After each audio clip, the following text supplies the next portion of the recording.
Pemirsa, motif oknum polisi yang menembak rekan sesama polisinya masih misterius. Polisi telah memeriksa sejumlah saksi dan mengumpulkan barang bukti untuk mengungkap motif pelaku.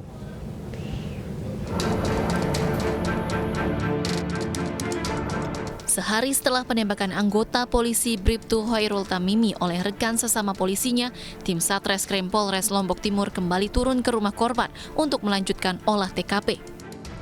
Petugas mengidentifikasi sejumlah titik di sekitar rumah korban. Dalam olah TKP ini, polisi juga membawa tersangka MN, anggota polisi yang diduga menembak korban hingga tewas. Ya, kami lagi bekerja mengumpulkan bahan keterangan dan mengolah alat bukti yang ada untuk membuat terang apa sih sebenarnya menjadi motif sehingga oknum anggota Polri itu menembak rekan kerjanya. Ya. Kemudian untuk selongsong tadi ditanyakan, itu selongsong dari senjata laras panjang P2. Ya, senjata laras panjang. Jadi senjata ini adalah organik Sabara yang menjadi inventaris Polsek. Sebelumnya, jasad Bribtu Hoirul Tamimi ditemukan di rumahnya di Komplek Perumahan Pesona Gria Madani, Lombok Timur, Nusa Tenggara Barat. Korban tewas ditembak sejawatnya Bribka MN, anggota Polsek Wanasaba menggunakan senjata laras panjang. Pelaku lantas ditahan di Mapolres Lombok Timur beserta sejumlah barang bukti berupa senjata laras panjang, 2 selongsong peluru, ponsel, serta kendaraan dinas pelaku.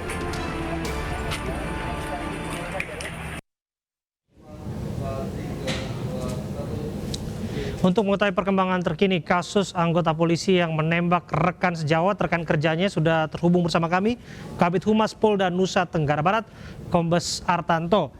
Assalamualaikum, selamat malam Pak Artanto. Pak Artanto, sudah diaktifkan mode suaranya Pak? Saya kurang jelas mendengar Anda Pak. Oh ya. Ya sudah Pak, sudah jelas Pak. Oke, baik. Oke. Langsung ke pertanyaan pertama ya Pak. Desas-desusnya menguat bahwa di balik ini semua adalah motif asmara. Betul demikian Pak? Dari hasil pemeriksaan penyidik yang di lapangan dan juga keterangan pengakuan dari pelaku, terdapat indikasi bahwa pelaku ini cemburu terhadap korban, yang mana korban ini sering melakukan komunikasi melalui chat kepada istri pelaku, sehingga pelaku ini emosi dan cemburu buta. Demikian. Oke, ini semua hasil dari cek percakapan ponsel antara pelaku dan korban, begitu Pak? Ini masih indikasi, dan indikasi ini menjadi arah kita melakukan penyelidikan supaya terangnya suatu tindak pidana.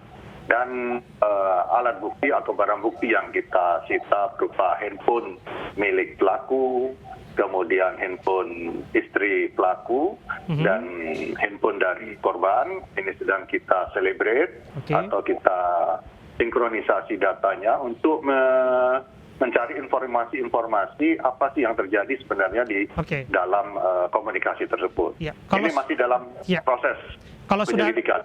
Kalau sudah ada indikasi, artinya apakah betul ini menguat ada hubungan terlarang antara istri pelaku dengan korban, Pak? Tentunya harus kita buktikan dulu. Karena ini kan masih berproses, namun indikasi ini menjadi arah dan tujuan kita melakukan penyelidikan. Nah, nanti kalau bukti sudah dapat, baru dapat kita sampaikan ke rekan-rekan sekalian. Senjata laras panjang, properti unit Sabhara ini digunakan untuk menghabisi nyawa korban, Pak. Apakah artinya memang pelaku ini sesama unit Sabhara? Pelaku ini adalah personel Polsek Wanasaba yang bersangkutan ini selaku anggota jaga. Dan korban ini adalah personel Polres Papumas. Sebenarnya kedua anggota Polri ini sudah saling kenal, hubungannya baik saja. Cuman karena ada permasalahan komunikasi, sehingga pelaku ini emosi dan cemburu buta, akhirnya melakukan perbuatan yang tidak kita inginkan tersebut, yang berakibat korban meninggal dunia.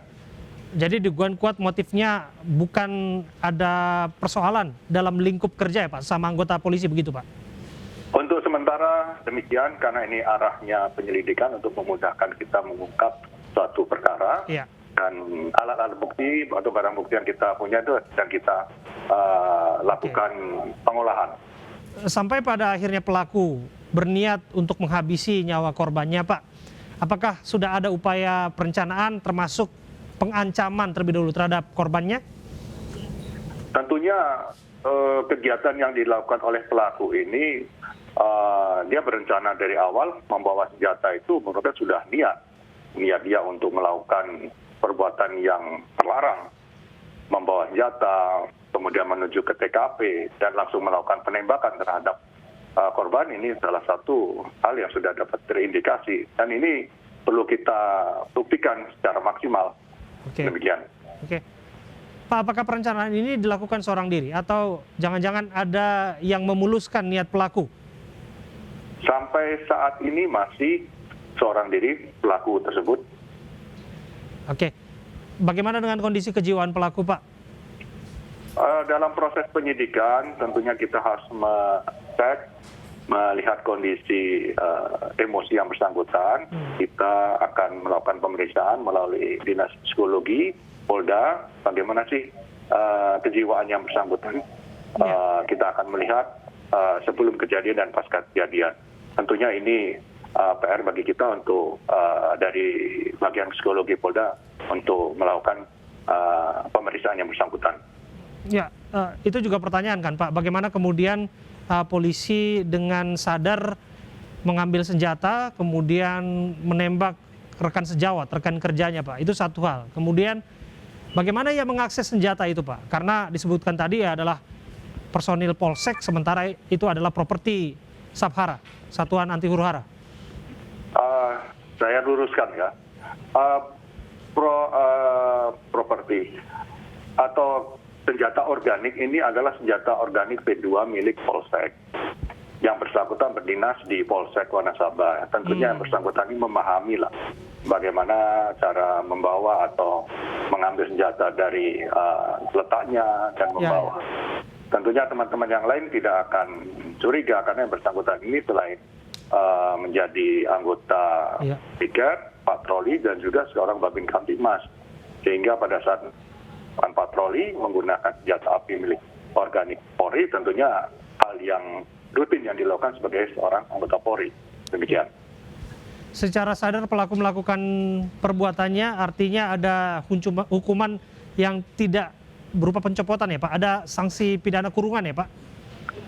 Tentunya kita dari kepolisian dinas tegas menyatakan bahwa pelaku telah melanggar kode etik kepolisian. Ini ancamannya adalah pemecatan atau PDH, pemberhentian tidak dengan hormat.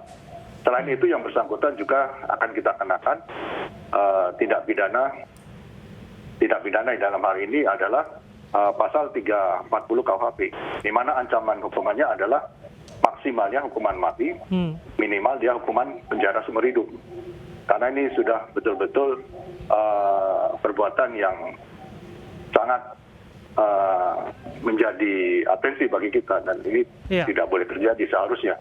Persis, Pak, itu yang kita harapkan sama-sama sebagai publik, sebagai sipil. Kita berharap hal demikian tidak akan terjadi kepada aparat yang bertanggung jawab menjaga ketertiban sipil. Terima kasih Kombes Artanto sudah hadir dan berbincang bersama kami meluangkan waktunya.